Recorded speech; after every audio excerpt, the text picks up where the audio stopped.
Muchas gracias. Solo dos cosas. Yo creo que en todos vuestras intervenciones, en las 4, hay una cuestión de fondo y es el tema de las falsas expectativas y el de las falsas alarmas, que sería también otra de las cuestiones, ¿no? Evidentemente esa es una responsabilidad clarísima. Nosotros somos especialistas en falsas alarmas. Ahí tenemos Aspergillus, que es un tema recidivante. Ahí tenemos Legionella como el meningitis, bueno, lo de Creutzfeldt-Jakob, lo de las vacas locas y todo este tipo de historias. Yo creo que eso es bueno, yo creo que los ponentes es bueno que lleven la idea de que los periodistas... tal. Respecto a Eduardo, yo he entendido muy bien lo que has dicho y además es verdad, pero yo creo que nosotros como periodistas que defendemos... creo que todos, un ámbito que se llama especialización, hoy en desuso porque interesa empresarialmente que la gente no se especialice, pero un periodista especializado no es un periodista que habla de todo y no sabe de nada. Yo creo que no quiero llevarte a la contraria, sino simplemente hacer una reflexión común. Yo creo que los periodistas tenemos un ámbito de conocimiento distinto al que tienen los científicos, distintos, pero nosotros también formamos parte del Sistema Nacional de Salud, también somos agentes del Sistema Nacional de Salud. Y, en consecuencia, tenemos la obligación de formarnos y no asumir que hablamos de todo y no sabemos de nada. No. Si estamos especializados, hablamos en un lenguaje distinto al de los científicos, pero es un lenguaje que tenemos que perfilar y que se nutre con conocimiento. Yo creo que eso es importante. No sé si alguien no está de acuerdo, pues que lo diga. Y, a continuación, vamos a abrir el debate a que cada cual... plantee al ponente o una reflexión personal o al ponente que considere la pregunta que considere. ¿De acuerdo? Pues,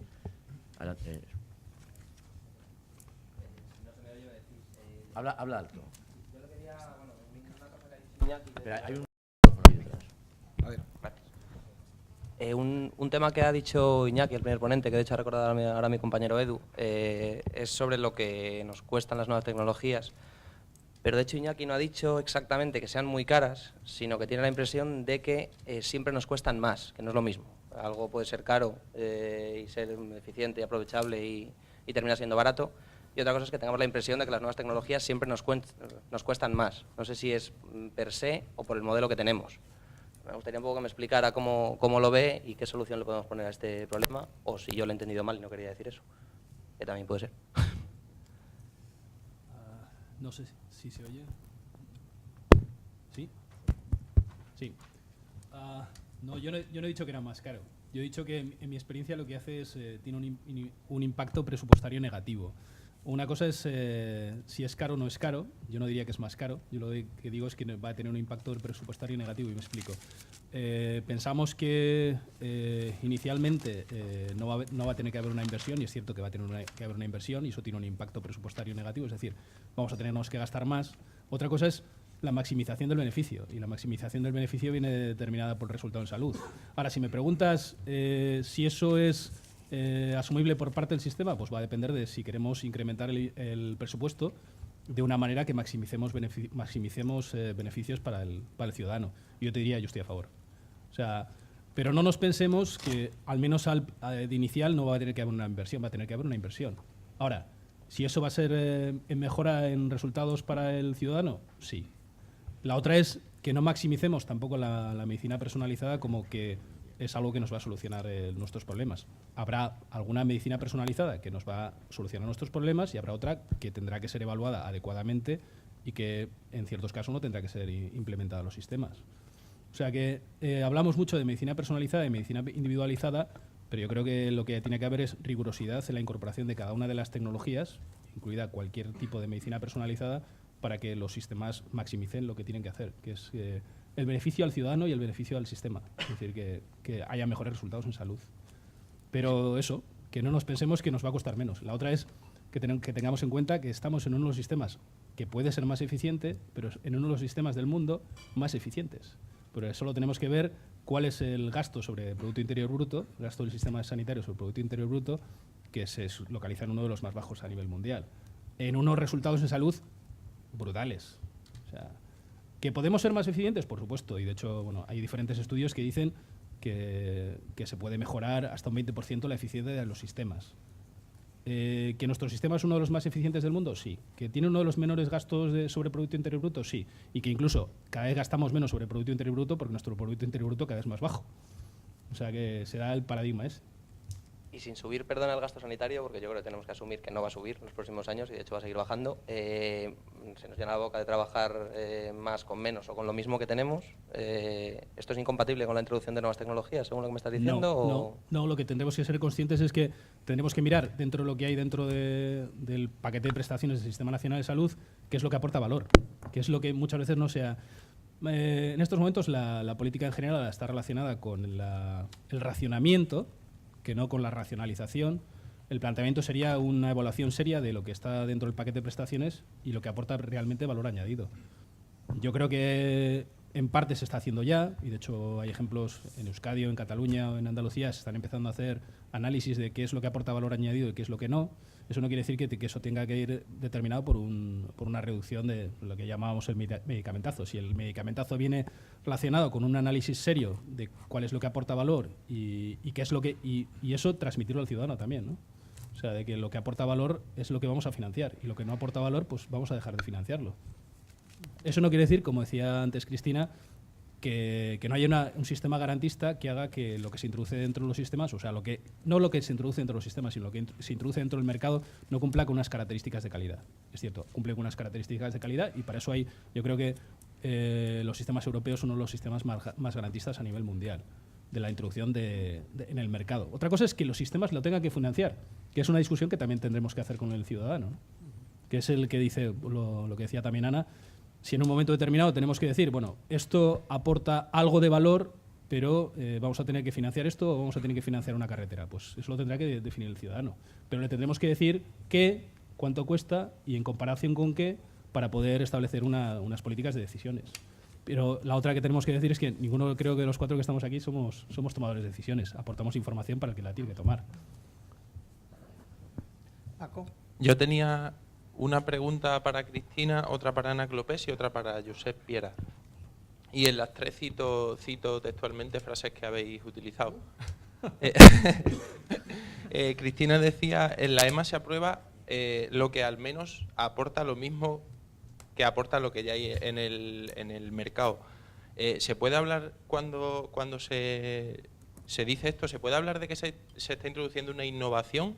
Y es justo que las compañías que no aportan nada nuevo, sino que simplemente aportan lo que ya está en el mercado, exijan costes altos. Por otro lado, para Ana Clopés la pregunta era, ¿qué quiere decir cuando afirma no todos los hospitales tienen que tener los mismos fármacos? Está rompiendo un poco con la corriente pro equidad que hay en el sector y, bueno, a mí me ha parecido así y quería que lo matizara. Y luego Josep Piera hablaba de dificultades para la incorporación de innovación que puede deberse a problemas inherentes a los medicamentos o no inherentes. Teniendo eso en cuenta, ¿cree que hay un acceso a los tratamientos adecuados en España en el campo de la oncología? ¿Y a qué factores lo achaca? ¿A los inherentes a los medicamentos o a los no inherentes?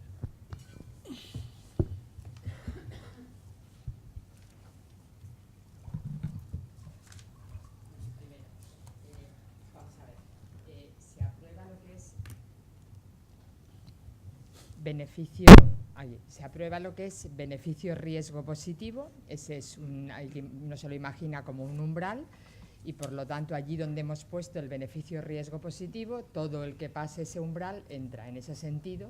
Una vez hemos puesto un beneficio-riesgo para un determinado antineoplásico, pues efectivamente para entrar solo hace falta ser al menos igual que lo que ya está. Ahora bien, luego viene la determinación del valor del medicamento, lo que aporta a la terapéutica ese medicamento y en función de lo que aporta estará lo que estamos dispuestos a pagar por ello y desde luego en la fijación de precio este tipo de aspectos se tiene en cuenta. La reflexión sería que efectivamente aquello que no aporta nada sobre lo que ya hay, pues el sistema no tendría por qué. También ocurre que las cosas no son tan sencillas, es decir, una vez uno tiene el mismo beneficio-riesgo como media en el ensayo clínico, no quiere decir que en todos los pacientes vaya a comportarse igual. Es decir, y eso tiene que ver con esto que tanto le gusta a Eduardo de las alternativas terapéuticas equivalentes. Que en un ensayo clínico, o en 2 ensayos clínicos, 2 medicamentos den la misma tasa de respuesta, no quiere decir que ante un paciente determinado los 2 medicamentos se deban de comportar igual o que el 100% de los pacientes vayan a responder igual a esos 2 medicamentos distintos que han dado la misma tasa de respuesta. Es fácil que el medicamento tenga el mismo beneficio-riesgo que el anterior, pero, por ejemplo, tenemos un grupo de pacientes en los que tienen determinada patología concomitante, en los que este nuevo es mejor que el anterior, aunque globalmente de media digamos que tiene el beneficio-riesgo similar. Lo digo porque, aunque hablemos de que de entrada es el mismo, puede que haya situaciones que son las que debemos buscar y maximizar. Es decir, para ser eficientes, ¿qué debemos de hacer? Pues intentar encontrar esos grupos, esas situaciones o esas indicaciones en las que, sobre todo si el nuevo es más caro, pues vamos a utilizarlo en aquellos pacientes en los que aporta mayor beneficio sobre lo que ya hay. Yo creo que todo el rato hay que distinguir mucho entre la media global que aparece para un medicamento de lo que supone en particular para pacientes concretos. Bueno, yo agradecerte que me lo hayas preguntado porque igual sí que ha dado lugar a confusión mi afirmación. Yo empezaría diciendo que equidad de acceso no quiere decir, es diferente de planificar dónde haces cada actividad o dónde haces cada proceso tecnológico, ¿vale? Voy a decirlo así. Y lo voy a poner con un ejemplo de la planificación de lo que sería una cirugía oncológica, ¿no? Tú puedes decidir y has de decidir como sistema sanitario dónde planificas que una determinada cirugía compleja que requiere un determinado equipo multidisciplinar, combinando pues, un cirujano, un atomopatólogo, etcétera, etcétera, lo puedes hacer en un hospital terciario y otra cirugía no la hagas, esa misma cirugía no la hagas en un hospital comarcal. Lo cual quiere decir que el sistema de ser, y hace y está haciéndolo, una diferenciación entre nivel tecnológico. Y por lo tanto, lo que yo quería decir es que la planificación de la equidad, si se puede decir esta expresión, que no sé si es del todo correcta, pero que hemos de planificar dónde hacemos cada cosa.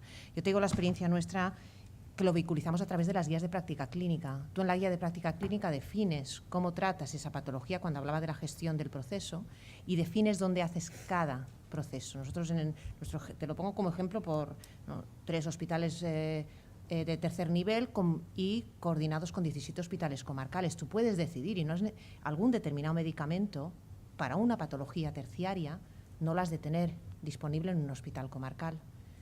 Simplemente era esta diferenciación entre lo que es equidad al acceso y planificación de dónde se hace cada tecnología. Puede ser diferente, que yo creo que se entiende perfectamente en cirugía, y todos somos capaces de entender que ha de haber cierta diferenciación. No en todas partes se puede hacer de todo. También el tema de, diríamos, de la N de pacientes es importante también en el tecnología fármaco. Es importante también diferenciar dónde haces qué, porque no es lo mismo tratar 40 pacientes al año que tratar 2 pacientes al año. Con lo cual, sí que puede haber cierta diferenciación entre dónde decides hacer el qué.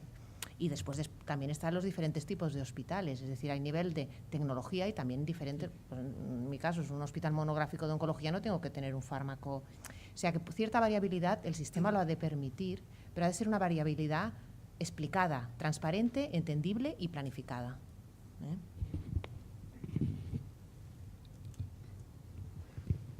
Bien, pues ahora respondiendo a la cuestión de si puede haber problemas de incorporación de las innovaciones a nivel nacional y cuáles de ellas son inherentes a la propia innovación y cuáles no lo son, creo que podemos decir que a nivel de medicamentos, que es fundamentalmente lo que conozco, a nivel del Sistema Nacional de Salud no tenemos prácticamente restricciones relacionadas o inherentes al propio medicamento, digamos, en cuanto a su eficacia, en cuanto a incluso al precio, diría. creo que al formar parte de la Unión Europea tenemos prácticamente todo lo que se aprueba, todo lo que se autoriza para su uso en la Unión Europea, pues lo tenemos incorporado. Podemos tener dificultades en forma de retraso en la incorporación que a menudo son debidos al retraso en el proceso de negociación entre el Sistema Nacional de Salud, Ministerio de Sanidad, Agencia de Medicamento y el proveedor, el fabricante, ¿no? Pero es cuestión de tiempo. Yo creo que en más o menos tiempo, al final, lo que se aprueba en la Unión Europea y que es de verdad sólido, creo que se termina incorporando al Sistema Nacional de Salud. Otros tipos de problemas serían lo que llamaríamos no inherentes al propio producto, al propio medicamento en este caso. Podría ser esa diversidad de marcos de decisión, pues a nivel de ministerio, a nivel de comunidades autónomas, a nivel de hospitales. Y en esto debemos reconocer que el sistema adolece de un diseño complejo y que no sé si es fácil de cambiar. Todo es cambiable, pero todo, desde luego, habría que evaluarlo muy seriamente. El caso es que quien decide el precio final de un medicamento, el precio de financiación, el precio financiado de un medicamento, es el Ministerio de Sanidad, pero quien paga el uso del medicamento en el ciudadano es la comunidad autónoma. Entonces, se da, a veces oyes pues el comentario de que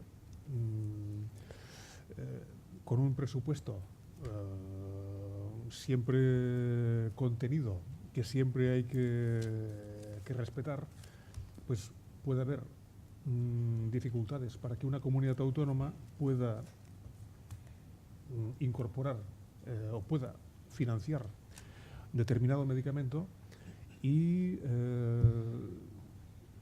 bien, ahí está el hándicap, ¿no? Y ahí está la capacidad o la posibilidad que por ley tienen las comunidades autónomas de decidir si incorporan ese medicamento a su población, digamos, a su sistema de salud, y de alguna manera pues la comunidad que tiene un problema de presupuesto mira de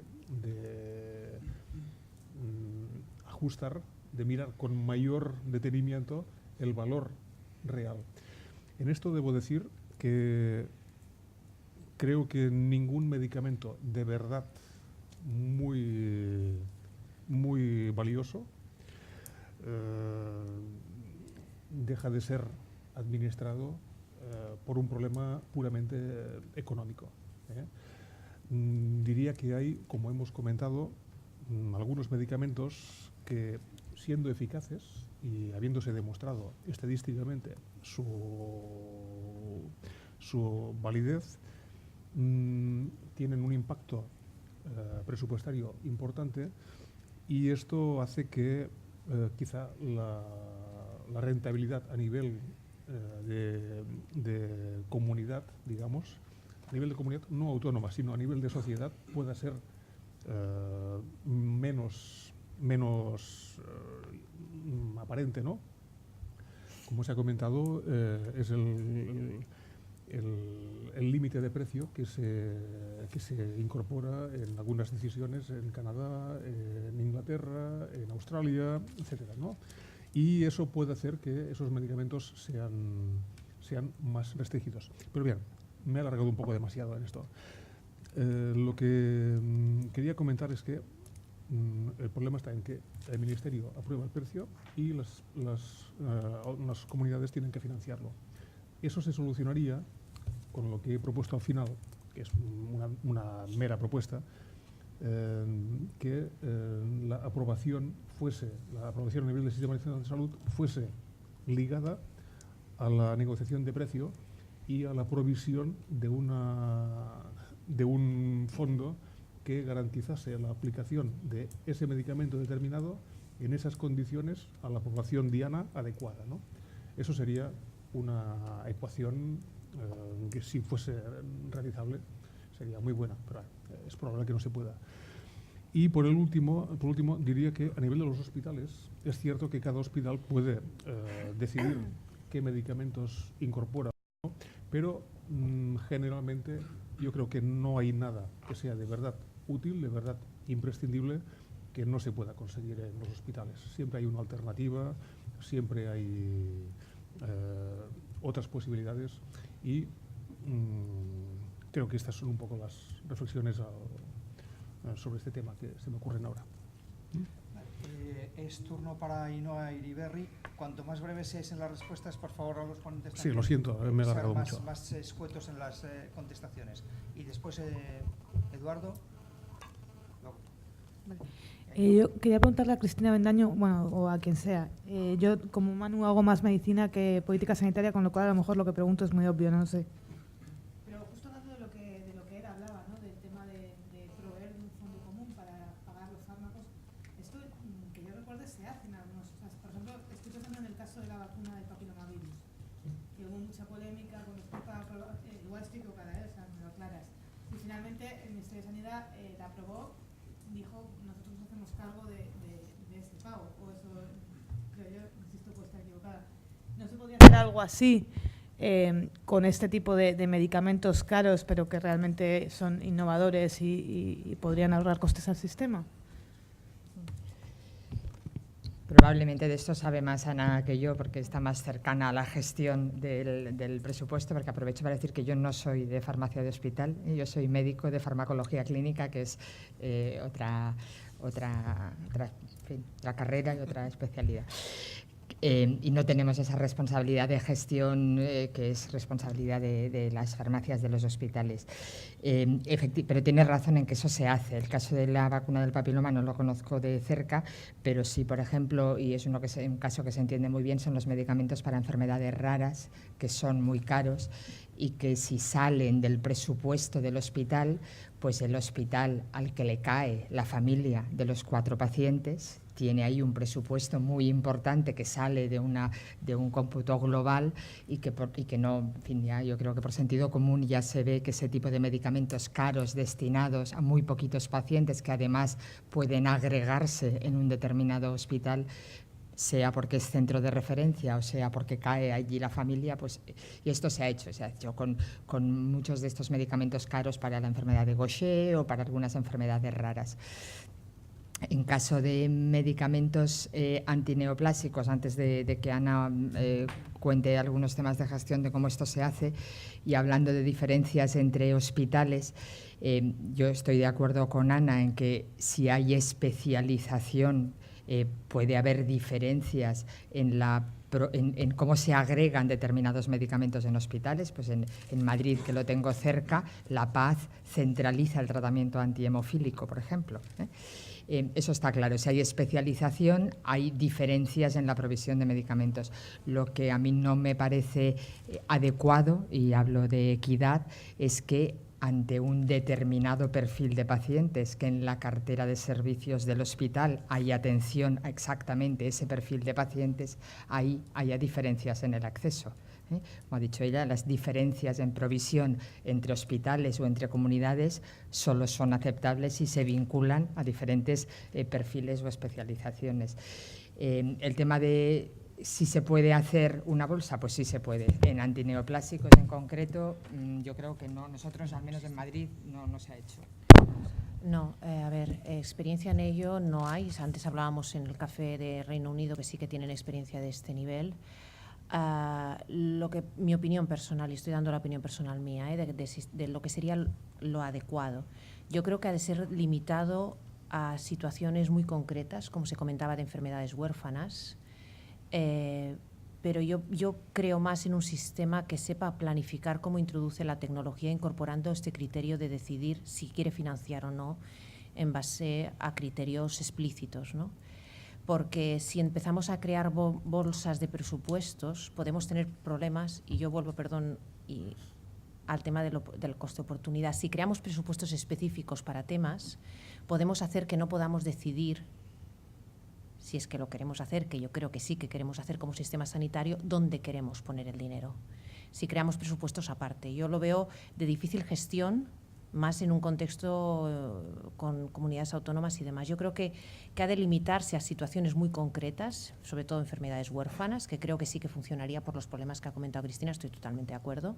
O sea, creas un centro de referencia y nadie quiere ser centro de referencia al final, porque te van a caer allí, ¿no? Dicen, no puede ser eso tampoco, eso no puede ser.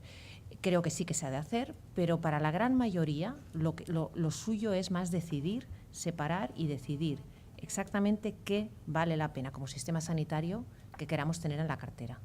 Pero es opinión personal mía, ¿eh? Estoy dándolo como una opinión mía, más que nada porque desde el punto de vista luego de gestión y estando en un hospital sí que lo veo como muy complicado de que esto luego se pudiese llevar a cabo con el problema del número de hospitales, el sistema sanitario complejo, los actores que somos, etcétera, etcétera.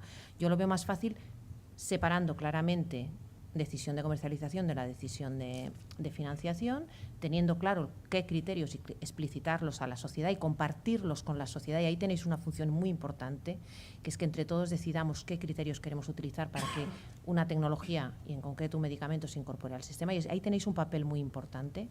Y entonces, a partir de ahí, cuando tengamos esto muy maduro, y yo creo que el sistema está muy maduro, y estoy totalmente de acuerdo, yo creo que la gente... yo que lo hablo mucho porque me lo preguntan por mi función y responsabilidad, lo hablo con gente, la gente lo tiene clarísimo, hablan de los 2 meses y te lo dicen, y hay cosas que están muy claras. Yo creo que el sistema está suficientemente maduro para que esa decisión se explicite en España, no tengo ningún tipo de duda. Más que crear presupuestos, que a lo mejor lo entiendo porque, a ver, yo lo he vivido y lo he pedido, como gestora en mi ámbito lo he pedido, pero claro, al final ves que esto es innegociable, es mejor tener claro qué queremos, qué no. Y eso sí, para patologías muy concretas sí, porque si no, al final es difícilmente... Sí, es difícil pero es opinión, de integrar todo. Muy bien. Eduardo. Lo primero, matizaron, las palabras de José Manuel, porque lo primero, normalmente, o en muchas ocasiones, el precio de los medicamentos lo negocian las comunidades autónomas y los centros con la industria, es decir, ahí ya se observa una rebaja de precio, con lo cual, aquí esto es una discusión, lo de las competencias del Ministerio de Sanidad, bueno, aquí hay discusión y bastante más profunda de lo que yo podría abordar. Y también hay discusión porque ahora en la Comisión Interministerial de Precios tienen presencia las comunidades autónomas. Ya esa discusión debería desaparecer. Veremos. Y lo siguiente es una pregunta a la señora Clopés, porque al fin y al cabo hablamos de... Pues no recuerdo qué te iba a preguntar. Mejor. Se me ha ido. Esto también pasa en el mundo del periodismo, que lo sepáis. Es lo del directo. Claro. Sí, ya me acuerdo, joder. Perdón, no. Precisamente, a ver, perdón, que me ha ido muchísimo. Una piedra de pinza del carajo. Pues es que a Cristina y a usted, porque al fin y al cabo retrotraemos a todo el tema de la financiación y demás, y se acaban de aprobar los IPT, los informes de posicionamiento terapéutico. Muchas fuerzas, sobre todo las comunidades autónomas, piden que se incluya la evaluación económica dentro de estos informes. ¿Ustedes qué opinan? ¿Están de acuerdo? ¿O creen que se debería dejar tal cual queda la cosa? Y ya luego que cada uno decida. De mi opinión, Cristina, luego das la tuya. A ver, si como se está organizando es que el IPT vaya a la Comisión Interministerial de Precios, yo creo que sí. Ha de haber, pero no la evaluación de costes pura. La evaluación de costes es la evaluación de eficiencia, de coste-efectividad. Y el impacto presupuestario también, ¿por qué no? El sistema de saber qué impacto presupuestario va a tener para decidir cómo lo planificamos.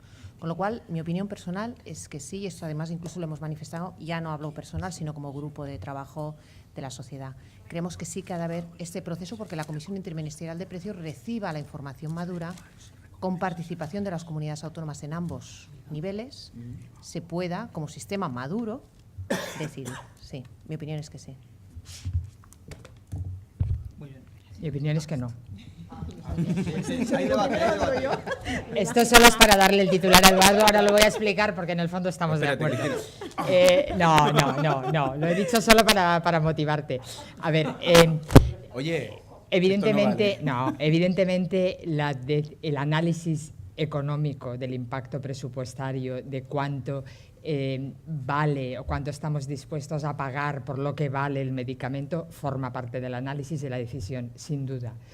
Otra cosa es si ese análisis, que es el que hay que hacer bien y que es en el que tenemos que mejorar bastante en el país, forma parte del informe de posicionamiento terapéutico o no, que eso es otra cosa. Es decir, cuando se plantea que el informe de posicionamiento terapéutico no lleve el análisis económico, nadie está diciendo que el análisis económico no forme parte de la decisión. Lo que se está diciendo es que se haga un ejercicio de posicionamiento terapéutico hablando de los datos, de la eficacia, de la clínica, incorporando el conocimiento de los médicos y la percepción del valor del medicamento que se le da por parte de ciudadanos y pacientes para decidir dónde se sitúa, que el análisis económico es otra pata que hay que hacer bien, que hay que analizar y que forma parte de la decisión. Es decir, por supuesto, la Comisión Interministerial de Precios tiene que recibir ese análisis y esa evaluación, pero yo entiendo que no forma parte del informe de posicionamiento terapéutico tal como se ha decidido, que además es la forma correcta. Y te voy a poner un ejemplo muy claro. Ahora se está hablando bastante del tema de los anticoagulantes orales, informe de posicionamiento terapéutico del que he sido miembro del grupo de trabajo. Te he leído. Y una pregunta que se hace constantemente es si el precio de los nuevos anticoagulantes no fuera más caro que el de los viejos, ¿estaríamos haciendo estas restricciones, sí o no? La forma de hacerlo correctamente es un informe de posicionamiento terapéutico que hable de posicionamiento terapéutico y de selección de qué es lo que aporta el medicamento y cuál es el valor del medicamento. Y luego se habla del precio que se está dispuesto a pagar por un medicamento con ese valor. Y son dos cosas... Sí. Bueno, yo lo primero de todo... ha de estar la información, y en esto estamos de acuerdo las dos. Ha de estar la información. En el sistema ha de estar. En la toma de decisiones ha de estar. ¿En dónde? Bueno, yo entiendo la postura de Cristina. Lo único es que yo sí que veo que a la hora de decidir, y por ejemplo cuando haces el análisis de subgrupos y decides a aquellos pacientes que es más eficiente un tratamiento, es muy importante también la valoración de coste-efectividad, con lo cual yo lo he puesto con un dibujo de las tres patas, ¿no?, de una mesa. A mí sí que me sirve como tenerlo. Y entonces el tema es que como se está definiendo ahora, no queda claro dónde introduces este dato, con lo cual, si este es el diseño, vamos a hacerlo. Entonces, que se introduzca en otro punto, pues vale, pero que se introduzca, ¿no? Es decir, a lo mejor estamos en una fase, como decíamos, de transición, y lo importante es que conste, que estén los datos. O sea, lo que no podemos tener como es una definición de precio y de financiación en el sistema público sin este dato. Sí, lo que pasa que quizá lo que entiendo que es muy necesario, además estoy segura que es que estén separados los dos análisis. Es decir, venimos de una historia en este país, como he dicho antes, en que primero la sentencia y luego el juicio. Es decir, como sabemos que va a ser más caro, vamos a hacer lo más restrictivo posible, o vamos a hacer ese análisis de posicionamiento terapéutico asumiendo algunas asunciones. Y yo creo que eso, en fin, debemos de hacer los análisis de forma correcta, porque también estoy con Manu, que estamos preparados para asumir las decisiones y no debemos contaminar los análisis. Por supuesto, sí, las decisiones tienen que tomar en cuenta todos los criterios, pero no mezclar. Tenía una pregunta, Alberto. Sí. Luego Xavi. Mi pregunta va un poco relacionada por ahí. ¿No creéis que este precio, o cuando hablamos ya de reembolso, de financiación, esto tiene que ser público para todo el mundo, esta información? Porque yo, por ejemplo, como periodista, sí veo que hay una serie de informaciones hasta la autorización de comercialización, pero luego ni por las empresas ni por la administración veo, cuando se ha llegado a un acuerdo de precio, que me comuniquen: hemos llegado a este precio en concreto que nos va a costar a todos los españoles tanto dinero esta aprobación. Pero no sé si esa información tiene que ser pública para todo el mundo o hay un conflicto de intereses comerciales que no tenga que ser, que todo el mundo sepa, pues es que este tratamiento vale 20.000 euros al año y por eso, bueno, también por la parte contraria, porque también nos llega la información de que hay 50 medicamentos que todavía están en fase de aprobación porque no se llega a un acuerdo con su precio. También esa información de pues no lo hemos aprobado porque vale, nos cuesta 100 millones de euros al presupuesto general y no nos parece que tenga que aprobarse por eso. No sé si vosotros creéis que esa información tiene que ser pública o a lo mejor la es y nosotros no somos capaces de acceder a ella, pero yo siempre veo alguna vez que la empresa comunica que le van a reembolsar algo, pero no me viene el precio por ningún lado que han acordado. Desde mi punto de vista, la transparencia es importantísima y sí, tendría que ser público, transparente y evidentemente para todos los agentes implicados. Sí. Yo esta vez también estoy totalmente de acuerdo, ¿eh? Tienen que ser públicos los criterios de toma de decisión y tienen que ser públicas las decisiones, ¿eh? Ya otros aspectos de gestión a lo mejor pueden estar en otro ámbito, pero desde luego los criterios y las decisiones sí. ¿Y aquí? Sí, los contratos yo entiendo también que tienen que ser públicos y de hecho no sé si tenéis problemas para acceder, pero yo creo que en realidad cualquier contrato público tiene que ser transparente y tenéis que poder acceder. O sea, lo mismo que nosotros accedemos, yo creo que vosotros tenéis que acceder.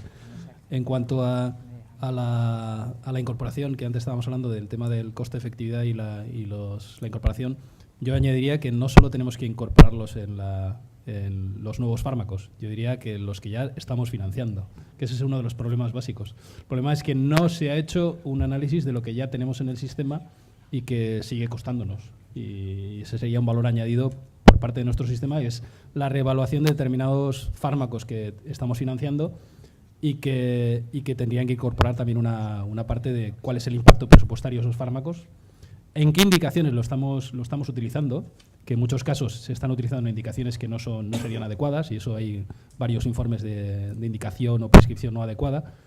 La variabilidad que existe en el sistema, que si veis algunos fármacos es brutal, o sea, con criterios estándar hay prescripciones a la misma población de 30 veces más en algunos fármacos, y eso son bolsas de ineficiencia.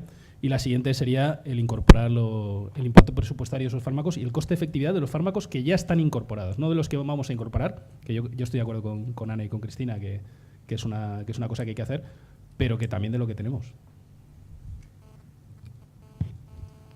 Xavi, Cristina, has comentado el tema de los anticoagulantes orales. Siempre tan insensata. Desde el punto de vista de economía de la salud, ahora de costes indirectos, en transporte sanitario, personal, programación. ¿Tú crees que estos estudios deberían incorporarse, deberían validarse de alguna manera, deberían tenerse en cuenta a la hora de evaluar el ahorro? Porque claro, efectivamente al comparar estos nuevos fármacos con lo anterior, la diferencia es exponencial. Sí, vamos, claro que hay que tenerlo en cuenta en la toma de decisión. Lo que nos ocurre es que en nuestras maneras de...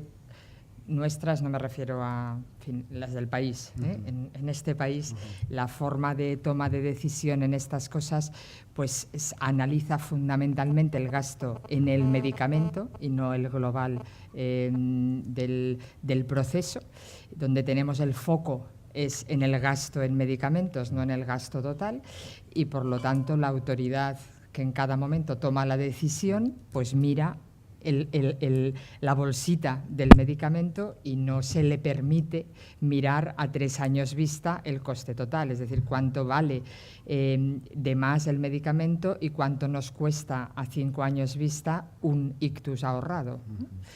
Bueno, pues lamentablemente, y entiendo que es un defecto, las decisiones demasiado mirando solo el coste en medicamentos en lugar del coste total. Esto va ligado a la necesidad de tomar decisiones no solo para cuadrar el presupuesto del año en curso, sino si pudiéramos estar planteando el coste efectividad, en fin, al menos en un escenario a medio plazo, y liga con lo que se ha comentado antes de entender ese gasto en medicamentos o en salud en general como inversión no es un gasto, no estamos ahorrando gasto, estamos decidiendo en qué merece la pena invertir y que sea eficiente a medio, a largo plazo. Pero no estamos tomando las decisiones así, sino mirando la cajita del gasto en medicamentos. Decía Machado en Juan de Mairena que el necio confunde valor y precio.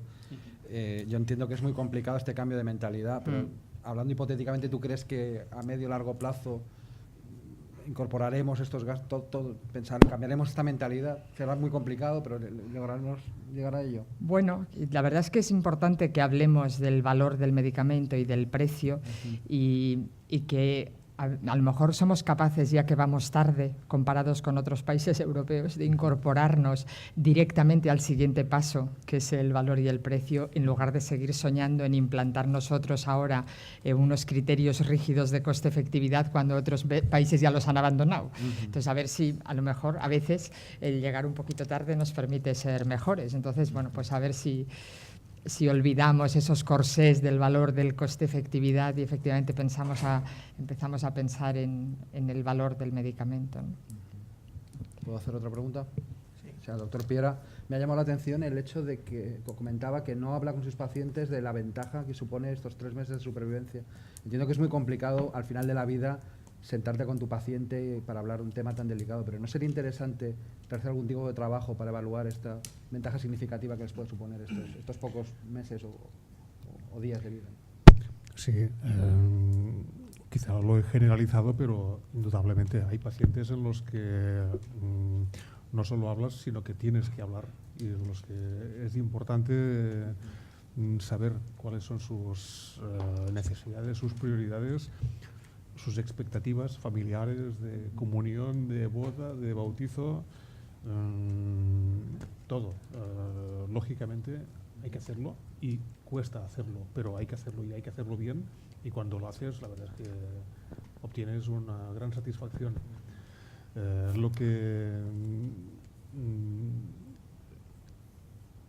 quizá es difícil separar en una exposición lo que es el nivel de decisión individual sobre un paciente concreto y el nivel de decisión a nivel de comisión que tiene que tomar una decisión en relación con la duración que consideras que es válida o que es suficiente para considerar que un medicamento es beneficioso, ¿no?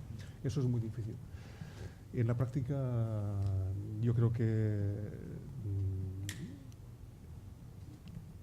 entiendo la regulación en los 3 meses, por ejemplo, porque normalmente en la mayor parte de los casos vemos que es un beneficio no real para el paciente. El paciente puede vivir 15 días más o un mes más si está ingresado en una unidad de cuidados intensivos. Por ejemplo, en Estados Unidos hay centros, hay hospices, centros de cuidados paliativos que tienen pequeñas unidades de intensivos en los que ves a pacientes intubados con oxígeno, todo, que están inconscientes y que tienen a su familia en una salita con una pequeña suite, y con su pequeña biblioteca, su pequeña cocina, y el paciente en una cama, en un rincón, lleno de tubos y esto. Y al final, eso, cuando el paciente fallece, pues han sido 3 semanas más, un mes más, y dices, qué bien, ¿no? Pero dices, ¿qué mes ha sido para esa familia, para ese paciente? ¿O qué 2 o qué 3 meses con un ingreso cada semana, un ingreso de 15 días? O sea, esa es la realidad que ocurre a menudo. Entonces es difícil de separar en la exposición, y en la práctica solo puedes pensar en decidir ante un paciente concreto de la mejor manera posible, considerando todas sus facetas, todas sus características. Sí. Paco. Quería ahondar con Cristina en una idea que ha lanzado Xavi, y es que estamos responsabilizando únicamente a las autoridades de que solo tienen en cuenta el precio, pero quizás, y creo que él lo ha planteado también en su pregunta, ¿no es responsabilidad también de la industria el presentar esos estudios que demuestran que los costes sociales se reducen a largo plazo?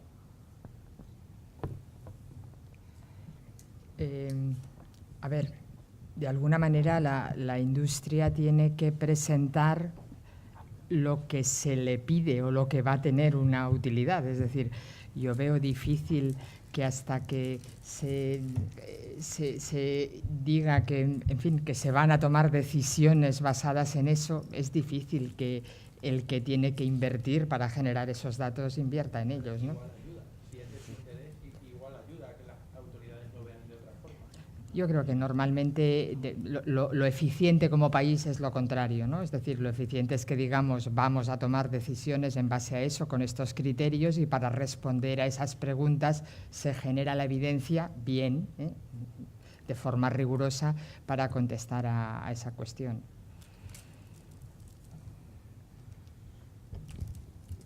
Un par de preguntas más y pues ya estamos fuera de tiempo. Pero vamos, un par de preguntillas más. Tenemos tiempo, venga, Begoña. Bueno. Me dices que no, ya está. Espera, está. Primero Ainhoa y después tú. Sí, no, es una pregunta muy breve, de pura ignorancia. ¿En España existe la posibilidad de que un fármaco de estos caros, que esté aprobado por las autoridades pero no esté financiado, se lo pueda pagar el paciente si tiene mucho dinero? Una pregunta. Me sale el corazón, no es lógico. No es lógico.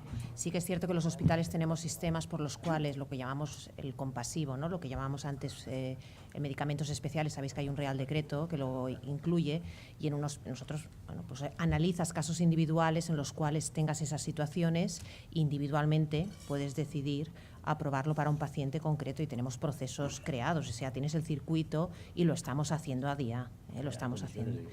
Sí, correcto. En cada hospital siempre tenemos pues una comisión. Eso sigue siendo pago del hospital. Sí, corre a cargo del... Sí, pero si un paciente se empeña y dice, yo he leído en el periódico que hay un fármaco estupendísimo y no me lo pagas. Pero es que no es como, o sea, si un paciente cree que tiene un fármaco, lo ha de hablar con su médico y su médico ha de compartir la decisión, y entonces ha de ser plantearlo dentro de la institución, y ha de ser una decisión que no sea que el paciente quiere, es decir, el paciente lo ha de hablar con su médico, esto es muy importante, han de decidir conjuntamente si aquello es lo que el paciente espera que le aporte. Yo no sé si igual Josep Manuel puede hablarme de experiencias propias, y a partir de aquí plantearlo dentro del sistema público. No ha de ser que el paciente se lo pague, pero es que te doy mi opinión desde el sistema público. No se da el caso, ya os lo digo. Compasivo no paga. Pero, por ejemplo, lo que pasa con el NICE es que los fármacos que el NICE no financia, el paciente sí se los puede pagar en Reino Unido, sí, ¿no? Pero eso en España no existe. Bueno, tenemos la sanidad privada, sí. En la pública, me refiero, ¿Qué? Que si vas por el sistema privado... Sí, yo estaba hablando desde el sistema público. Claro, pero quiero decir que al fin y al cabo, acceso pagado a esos medicamentos, ahora mismo puedes.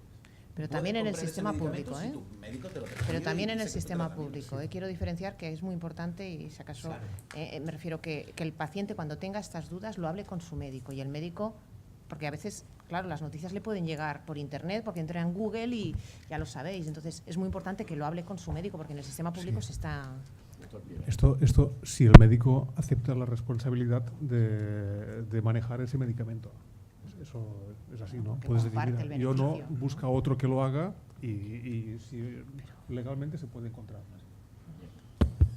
Sí, pero es que como sistema público, no me refiero a como sistema público de provisión de servicios, sino como sistema público de regulación del sistema de provisión en general, que puede haber sistema de provisión pública y sistema de provisión privada. La primera que tiene que haber como garantista es que alguien se responsabilice del tratamiento. Es decir, no puede ser que alguien diga, yo quiero tomar este tratamiento y porque lo he visto en las noticias o lo que fuera, sino que alguien, y para eso está el sistema público, que garantiza que se dé provisión pública o se dé provisión privada, hay alguien que se responsabiliza del tratamiento, y alguien que responsabiliza del tratamiento es un profesional sanitario.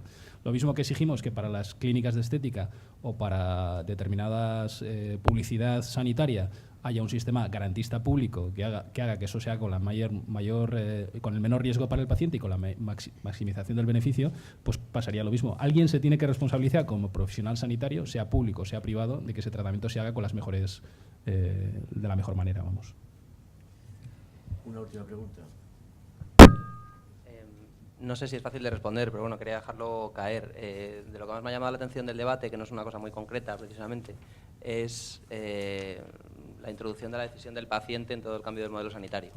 Yo creo que los periodistas estamos bastante cansados de contar las mismas cosas, intentarle dar diferentes vueltas, y lo que yo me pregunto es si el paciente está realmente preparado ahora mismo para ser decisor en este sistema sanitario tan carente de información, tan opaco, tan carente de evaluación o sobrado de evaluación, como estamos viendo, y qué vías podemos utilizar para que el paciente decida y se sienta representado. Yo no sé si una muestra representativa de 1000 personas es capaz de decidir qué fármaco merece o no merece salir del sistema, qué centro de salud o qué PAC puede ser cerrado en un pueblecito de Castilla y León, o qué hospital es mejor gestionado por manos privadas o público-privadas o absolutamente públicas. No sé cómo lo veis. Ahí lo dejo para...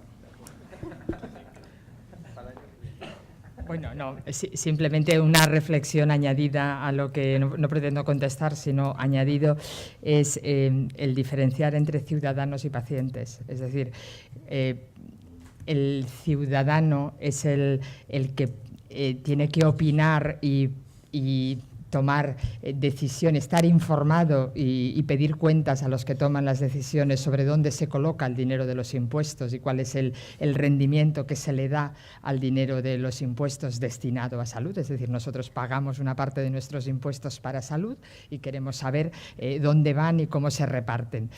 Y yo creo que ahí tenemos que hablar de ciudadanos, no de pacientes, porque los pacientes, cuando están en situación de pacientes demandando acceso, digamos que, bueno, yo no creo que no hace falta expandirme más, ¿no? Que hay ahí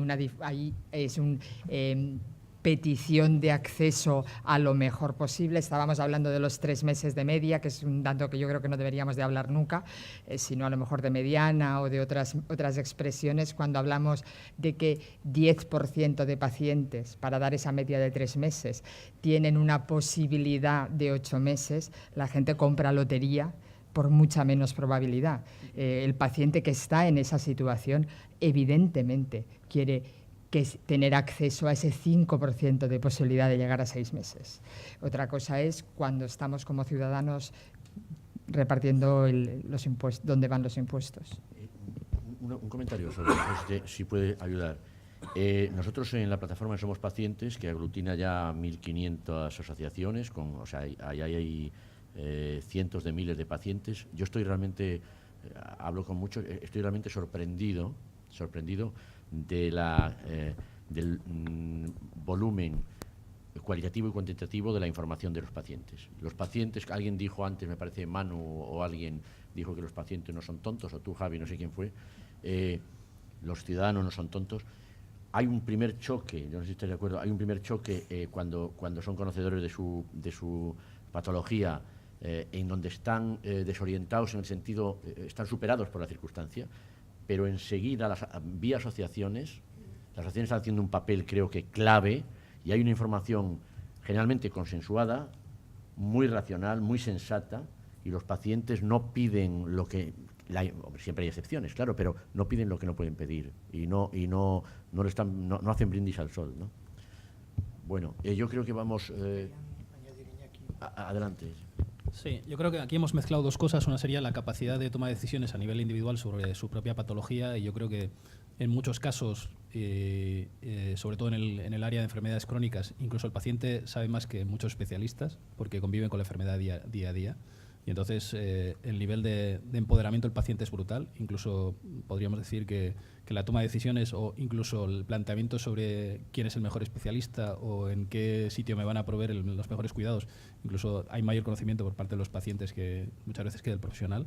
Y otra cosa sería lo mismo que decía Cristina, la decisión sobre qué vamos a proveer o qué prestaciones vamos a proveer, que yo lo desvincularía totalmente de pacientes. Yo hablaría más bien de ciudadanía.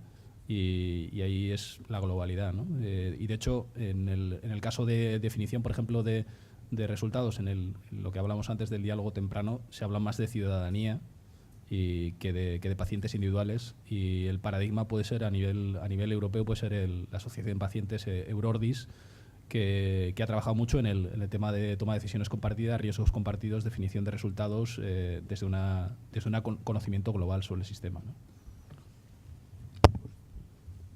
Sí.